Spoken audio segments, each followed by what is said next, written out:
Hello दोस्तों, स्वागत है आप सभी का एक बार पुनः आपके अपने इस प्यारे से YouTube channel science study world में। दोस्तों, आज के इस वीडियो में हम लोग बात करने वाले हैं class 12th physics 2024 board exam के लिए। अगर आप अभी तक कुछ भी नहीं पढ़े हो मेरे भाई, तो आज का ये वीडियो आप सभी प्यारे छात्रों के लिए बहुत ही इम्पोर्टेंट वीडियो होने वाला है। आज हम लोग पूरे किताब से देखेंगे, ठीक है, वन शॉट में देखने वाले हैं जितने भी हमारे पास मोस्ट इम्पॉर्टेंट क्वेश्चंस होने वाले हैं। संपूर्ण किताब से मैं आपको बताने वाला हूँ कि कैसे आपको 90 नंबर लाना है आउट ऑफ 100 में। मेरे भाई, आप लोगों को पता है कि 100 में आप लोगों को 30 नंबर प्रैक्टिकल के मिलते हैं, ठीक है। 30 नंबर आप लोगों को प्रैक्टिकल से मिल जाते हैं, ओके। 30 नंबर आप लोगों को प्रैक्टिकल से मिल जाते हैं। बाकी बचा आपका 70 नंबर। 70 नंबर का आप लोगों का पेपर होता है, ओके, लिखित पेपर होता है। तो उस 70 नंबर में आप लोगों को मैं बताने वाला हूँ कि कोई कौन कौन से चैप्टर्स हैं आप लोगों के 2024 बोर्ड पेपर के लिए, और कैसे क्वेश्चन आएगा, कितना आएगा, ठीक है। सब कुछ यहाँ पर मैं आप लोगों को डिटेल यहाँ पर इंफॉर्मेशन देने वाला हूँ आज के इस वीडियो में, ओके।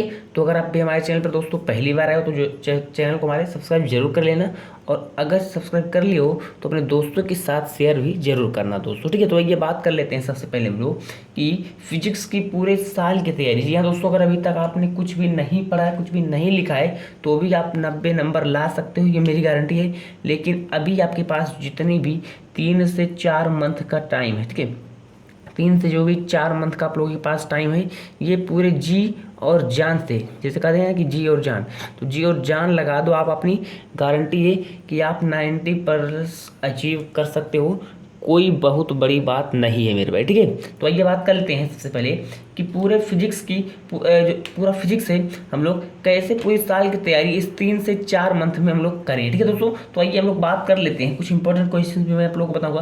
तो सबसे पहले मैं बता दूं कि मात्र आप लोगों को 9 चैप्टर्स पढ़ने हैं आप लोगों को, ठीक है। 9 चैप्टर्स हैं आप लोगों के टोटल 2024 बोर्ड एग्जाम के लिए, ठीक है। 2024 बोर्ड पेपर में आप लोगों को टोटल 9 चैप्टर आप लोगों को पढ़ने हैं दोस्त। आइए सबसे पहले बात कर लेते हैं कि कौन कौन से ऐसे चैप्टर्स हैं जिसको आप लोगों को पढ़ना है। सबसे पहले बताते हैं कि स्थिर वैद्युत की, ठीक है। सबसे पहला चैप्टर है आप लोगों का स्थिर वैद्युत की। दूसरा चैप्टर है आप लोगों का धारा विद्युत। तीसरा चैप्टर है आप लोगों का विद्युत धारा का चुंबकीय प्रभाव तथा चुंबकत्व, ठीक है। चौथा चैप्टर है विद्युत चुंबकीय प्रेरण तथा प्रत्यावर्ती धाराएं। पांचवा चैप्टर है वैद्युत चुंबकीय तरंगे। छठा चैप्टर है प्रकाशिकी। प्रकाशिकी बहुत इंपॉर्टेंट चैप्टर है दोस्त। 13 से 14 नंबर का इस पोर्शन से क्वेश्चन आप लोगों को पूछे जाते हैं। मैक्सिमम नंबर का सबसे हाईएस्ट नंबर इसी चैप्टर से होता है, प्रकाशिकी से, ठीक है। आइए आगे बात करते हैं द्रव्य तथा विकिरणों की दैत्व प्रकृति। 8वां प्रश्न है परमाणु तथा नाभिक। और 9वां चैप्टर हमारा है इलेक्ट्रॉनिक युक्तियाँ, ओके। तो ये हमारे पास रहे टोटल 9 चैप्टर्स हमारे। ये हमारे टोटल 9 चैप्टर्स हैं। इन्हीं को हम लोगों को पढ़ना है, और इन्हीं से कुछ इम्पॉर्टेंट प्रश्न बताऊंगा जिससे आप लोगों का 90 नंबर, ठीक है। यहाँ दोस्तों 90 नंबर, अगर आप लोग न्यूमेरिकल को कर ले रहे हो तो न्यूमेरिकल भी मैं आप लोगों को अलग से वीडियो में कराऊंगा, प्रोवाइड कराऊंगा, ठीक है। चलो बात कर लेते हैं सबसे पहले कि इन्हीं 9 चैप्टर से आप लोगों को 90 नंबर आएंगे, ठीक है।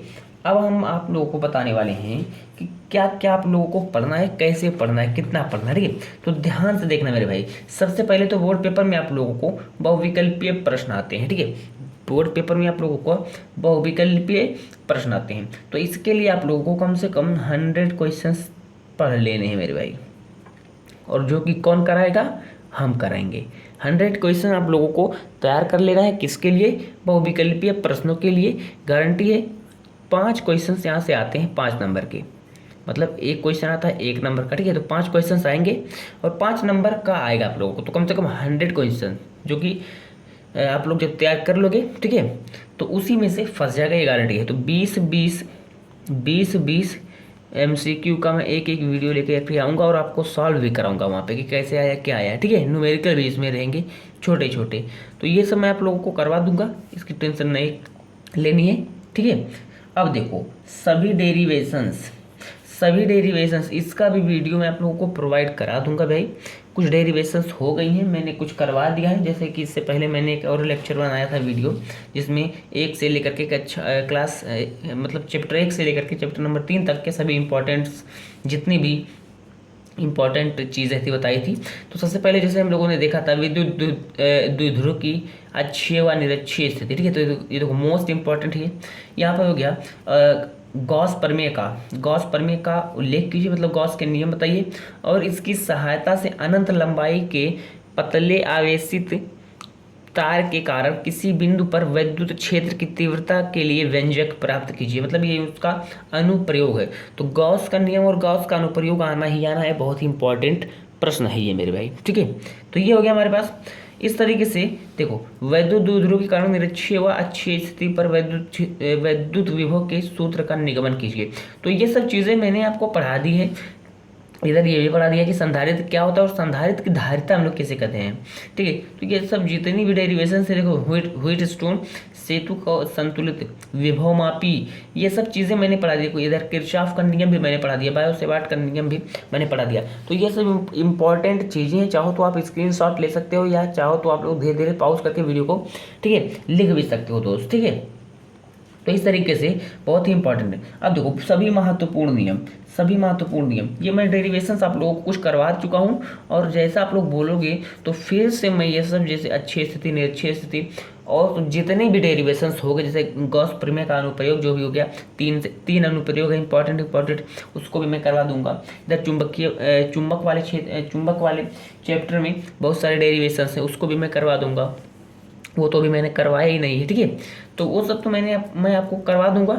अब आइए हम लोग बात कर लेते हैं सभी महत्वपूर्ण नियम, जो हमारे रूल्स होते हैं, नियम्स होते हैं, जो कि 3 नंबर के क्वेश्चंस होते हैं, 3 या 2 नंबर में पूछे जाते हैं। मात्र आप लोगों को 7 पढ़ने हैं, 7 ही पढ़ने हैं दोस्त, मैं लेके आ रहा हूँ 7 पढ़ने हैं। जैसे हमारे पास हो गया कूलाम का नियम, ठीक है, कूलाम का नियम हो गया, और सेकेंड हो गया किरचॉफ का नियम। किरचॉफ का 2 नियम था दोस्त, ठीक है, किरचॉफ का 2 नियम है, एक संधि का नियम था, एक बंद लूप का, ठीक है।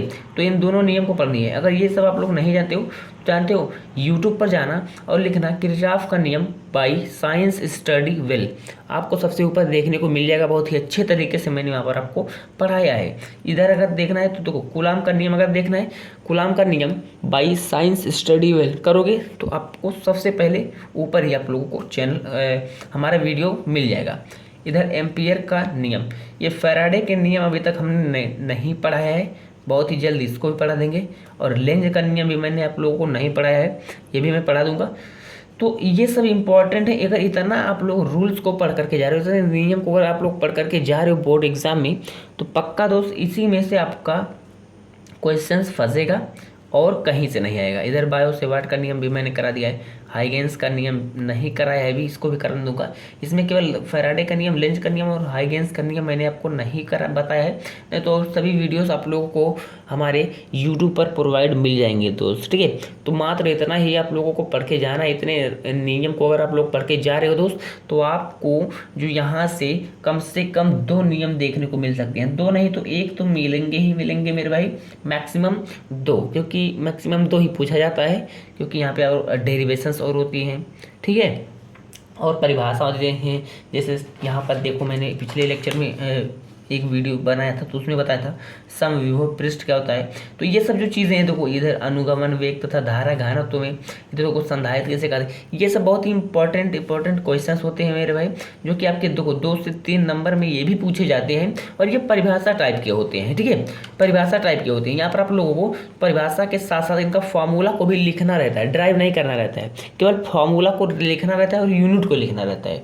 आपको पूरे 3 नंबर मिलेंगे। यहाँ पे क्या करना है, यहाँ पर देखो सिंपल समविभव पृष्ठ, यहाँ पे देखो संधारित्र बोला, इसका परिभाषा संधारित्र के धारिता को भी परिभाषित कीजिए। संधारित्र की धारिता C/Q/V वाला फॉर्मूला को भी आप लोगों को लिख देना है, धारिता बराबर, ठीक है, और धारिता को भी परिभाषित कर देनी है आप लोगों को। बस इसी तरीके से आप लोगों को यहाँ पर क्वेश्चंस को सॉल्व करना है। अब आगे बात करते हैं दोस्त कि यहाँ तक की चीज़ें आई होप कि आप लोगों को समझ में आ चुकी होगी, ठीक है। महत्वपूर्ण नियम मैंने आपको बता दिया है, कुछ नहीं करवाया तो कुछ आप लोगों को मैं वीडियो प्रोवाइड करा दूंगा बहुत ही जल्दी।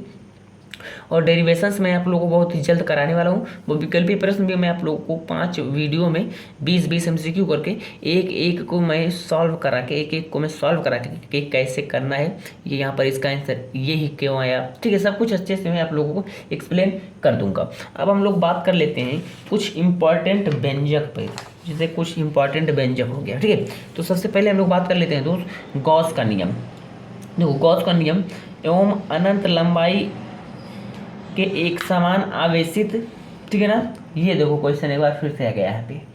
तो मेरे भाई देखो मैं यहाँ पर भी आप लोगों को तो कोई इंपॉर्टेंट लेकर के चला था कि गॉस प्रमेय का उल्लेख कीजिए, इसकी सहायता से अनंत लंबाई के पतले आवेशित। देखो वही यहाँ पर भी है कि गॉस का नियम एवं अनंत लंबाई के एक समान आवेशित सीधे तार। तो बहुत ही इंपॉर्टेंट प्रश्न है मेरे भाई, ये बहुत ही इंपॉर्टेंट प्रश्न है, ठीक है यार। ये हमेशा पूछा जाता है बोर्ड पेपर में, हमेशा हमेशा हमेशा, मैं कितनी बार बोलूँ, 5 नंबर में ये क्वेश्चन पूछा जाता है। तो बहुत ही इंपॉर्टेंट क्वेश्चन है, पढ़ करके जाइएगा आप लोग। ओके, तो ये सब होगी बातें, ये मैंने भी करवा दिया है। अब हम लोग चलो बात कर लेते हैं द्वितीय क्वेश्चन। देखो द्वितीय क्वेश्चन क्या है, समांतर प्लेट संधारित्र की धारिता के लिए व्यंजक प्राप्त कीजिए, ठीक है। समांतर प्लेट संधारित्र की धारिता के लिए व्यंजक, इसको भी मैंने करवा दिया है, बहुत ही महत्वपूर्ण है। जितने भी चीज़ें महत्वपूर्ण है मेरे भाई, अगर आप कुछ भी नहीं पढ़े हो, कुछ भी अगर अभी तक आप नहीं पढ़े हो और चाहते हो कि आप 90+ मार्क्स गेन कर लें, तो ये जितनी भी चीज़ें मैं आप लोगों को बता रहा हूँ, इतनी चीज़ें आप लोगों को तैयार करके ही जानी है, क्योंकि मैं कोई भगवान तो हूँ नहीं कि मैं आप लोगों को बता दूंगा। प्रोबेबिलिटी है, कितनी प्रोबेबिलिटी है, मैंने कुछ क्वेश्चंस पेपर्स को उठाए हैं पिछले 2 साल के और अनसॉल्व पेपर भी उठाए, तो उसमें जो मैक्सिमम बार रिवाइज हुआ है, क्योंकि बोर्ड पेपर का मतलब रिवाइज होना, क्वेश्चंस जो होते हैं दोस्त बार बार रिवाइज होते हैं, तो उसी के बेस पर आप लोगों को बताया जाता है, ठीक है। कोई भगवान नहीं है, कोई पेपर बनाने वाला नहीं है कि हम ये लोग पेपर बनाते हैं और हम ये लोग आपको बता देंगे, बस एक प्रोबेबिलिटी होती है, ठीक है। और वो प्रोबेबिलिटी अगर हो जाती है तो आप एकदम समझ सकते हैं, ठीक है दोस्त। चलो अगली बात करते हैं। देखो धारा घनत्व एवं अनुगमन वेग, ये भी कितना इंपॉर्टेंट है। यहाँ पर भी मैंने आपको धारा घनत्व और अनुगमन वेग में संबंध स्थापित करने के लिए बोला था, तो यहाँ पर भी बोला है, तो बोल तो समझ सकते हो। तो व्हीटस्टोन सेतु कितने इंपॉर्टेंट है, ठीक है। व्हीटस्टोन सेतु के साथ आप लोग विभव मापी को भी देख लीजिएगा, ठीक है। विभव मापी मैं यहाँ पर लिख दे रहा हूँ, विभव मापी, क्योंकि इसमें से दोनों में से आता है। विभव मापी को आप लोग देख लीजिएगा। अगली बात करते हैं धारावाही लूप के लिए बायो-सेवार्ट का नियम का प्रयोग, अनुप्रयोग। धारावाही लूप के लिए बायो-सेवार्ट के नियम का अनुप्रयोग आप लोगों को करना है। ओके, अगली बात करते हैं प्रत्यावर्ती धारा का वर्ग माध्य मूल मान। यहाँ से दोस्त न्यूमेरिकल आप लोगों के फंस जाते हैं प्रत्यावर्ती धारा से, ठीक है। आप लोगों के इससे संबंधित न्यूमेरिकल्स भी फंस जाते हैं, तो मैं आप लोगों को ये सब करवा दूंगा, कोई टेंशन लेने वाली बात नहीं है। लेकिन अगर आप लोग चाहिएगा तो खुद से भी आप लोग पढ़िएगा, और मैं तो आप लोग को डेली यूट्यूब पर एक एक वीडियो डेली डाल ही रहा हूँ, ठीक है। एक एक टॉपिक को कवर कर रहा हूँ धीरे धीरे। अगली बात करते हैं LCR परिपथ की प्रतिबाधा एवं कलांतर। प्रतिबाधा एवं कलांतर मतलब फाई निकालना है यहाँ से। और ट्रांसफार्मर, इसका प्रकार आप लोगों को लिखना है, कितना इंपॉर्टेंट है ये सब देख लो। ट्रांसफार्मर, इसका प्रकार लिखना है, कार्यविधि लिखना और इसका सिद्धांत लिखना है, ठीक है। तो ये सब भी मैंने आपको पढ़ा दिया है, जाइए देख लीजिए आप लोग। मैं आप लोगों को दोस्त जितने भी इम्पोर्टेंट क्वेश्चंस हैं, ठीक है, उसका मैंने लिंक डिस्क्रिप्शन बॉक्स में दे दिया है, आप लोग जाओ वहाँ से देख सकते हो। देखो संपर्क में रखे पतले लेंसों के संयोजन लेंस के लिए सूत्र, संपर्क में रखे पतले लेंसों के संयोजन लेंस के लिए सूत्र, ठीक है।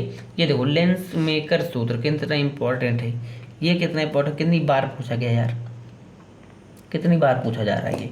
लेंस मेकर सूत्र इसको बोलते हैं, या लेंस निर्माता सूत्र भी इसको हम लोग बोलते हैं, ठीक है दोस्त। अगली बात करते हैं हाइगेन्स की द्वितीयक तरंगिकाओं का सिद्धांत। हाइगेन्स की द्वितीयक तरंगिकाओं का सिद्धांत आप लोग याद करना है, बताना है। फ्रिंज की चौड़ाई के लिए व्यंजक, फ्रिंज की चौड़ाई के लिए व्यंजक, ये भी बहुत ही इंपॉर्टेंट है मेरे भाई। अगली बात करते हैं सूक्ष्म सूक्ष्मदर्शी की आवर्धन क्षमता, सूक्ष्मदर्शी की आवर्धन क्षमता और सूक्ष्मदर्शी के प्रकार, और आप लोगों को इस तरीके से बोल देता है कि सूक्ष्मदर्शी के कितने प्रकार, सूक्ष्मदर्शी कितने प्रकार के होते हैं वर्णन करो। ठीक है, तो आप लोगों को यहाँ पे सभी चीज़ों को एक्सप्लेन करना रहता है, इम्पोर्टेंट ये भी है। ठीक है, चलो आइंस्टीन का प्रकाश वैद्युत समीकरण, आइंस्टीन का प्रकाश वैद्युत समीकरण आप लोगों को यहाँ पर बताना है। अगली बात कर लेते हैं दोस्त, एन एवं पी टाइप के अर्धचालक, और ये जो है पीएन संधि डायोड का अर्ध तरंगीय दृष्टिकारी के रूप में और पीएन संधि डायोड का पूर्ण तरंग दृष्टिकारी के रूप में। ठीक है, तो इस दोनों में से 16 नंबर और 17 नंबर, इन दोनों में से एक अर्ध तरंग दृष्टिकारी, एक पूर्ण तरंग दृष्टिकारी। ठीक है, तो इसमें से आप लोगों को एक क्वेश्चन आना है, इसमें से एक क्वेश्चन आना है आप लोगों का। तो वो एन और पी टाइप के अर्धचालक से यहाँ से मैक्सिमम क्वेश्चंस पूछते हैं कि पीएन संधि डायोड का अर्ध तरंग दृष्टिकारी के रूप में और पीएन संधि डायोड का पूर्ण तरंग दृष्टिकारी के रूप में। ठीक है, तो यहाँ से आप लोगों का एक क्वेश्चन बनना है मेरे भाई, 100% मार्क करके चला। और ये आप लोगों से जब भी पूछा जाएगा 5 नंबर में पूछा जाएगा, क्योंकि थोड़ा सा लेंदी है, बच्चे इसको पढ़ करके जाते नहीं हैं। ठीक है, एलईडी फोटो डायोड आप लोगों को पढ़ना है। ठीक है, एलईडी फोटो डायोड। अगली बात करते हैं रदरफोर्ड के परमाणु मॉडल की 2 कमियां। आप लोगों को यहाँ पर रदरफोर्ड का परमाणु मॉडल भी सिंपल बोल सकता है इसकी कमियां को, तो सिंपल यार रदरफोर्ड के परमाणु मॉडल को आप लोग पढ़ लीजिएगा और सिंपल नाभिक के बारे में पढ़ लीजिएगा। यहाँ से आप लोग का मैक्सिमम क्वेश्चन बन जाएगा अगर नाभिक से कुछ भी पूछेगा तो। ठीक है, लेकिन मैक्सिमम चांस यही रहते हैं कि रदरफोर्ड के परमाणु मॉडल ही पूछे जाते हैं। ठीक है, या इनके कमियां पूछी जाती हैं कि रदरफोर्ड परमाणु मॉडल की 2 कमियां बताइए, इस तरीके से जैसे कि यहाँ पर पूछा गया है। ठीक है, 20वां क्वेश्चन है de Broglie संबंध आप लोगों को स्थापित करनी है। de Broglie संबंध इंपॉर्टेंट है, ये भी आप लोग को पता भी है क्योंकि आप लोग भी एकदम परेशान ही हो और क्वेश्चंस पे क्वेश्चंस पेपर देख रहे हो लगातार कि सर अब क्या होगा हमारा। ठीक है, तो कुछ नहीं होगा भाई, जितनी भी चीज़ें मैंने आपको बताई हैं यहाँ पे आप लोग, ठीक है, बस इतनी ही चीज़ों को आप लोग तैयार कर लेना मेरे भाई।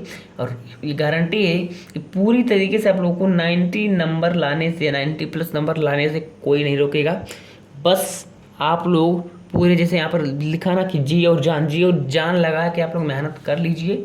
यही जो 3 से 4 मंथ है, चाहते हो अगर अच्छे मार्क्स लाना तो, और नहीं चाहते हो तो फिर कोई बात नहीं है मेरे भाई, अपने मन से पढ़ाई लिखाई करो जैसा करना है, कर रहे हो अभी तक पूरे साल कुछ पढ़ाई लिखाई किए ही नहीं। ठीक है दोस्तों, तो आई होप कि आज का ये वीडियो आप लोगों को बहुत पसंद आया होगा। दोस्तों अगर किसी भी प्रकार से कोई वीडियो आप लोगों को, ठीक है, किसी भी टॉपिक पे आप लोगों को, या कोई सब्जेक्ट है जो आप लोगों को लेंदी लगता है या कोई टॉपिक जो है अगर उस पर आप लोगों को वीडियो चाहिए तो कमेंट बॉक्स में आप लोग कमेंट कर सकते हो और आपको 1 से 2 दिन में आप लोगों को उसका वीडियो प्रोवाइड करा दिया जाएगा। ठीक है दोस्तों, तो मिलते हैं नेक्स्ट वीडियो में, तब तक बने रहिए आप हमारे चैनल के साथ।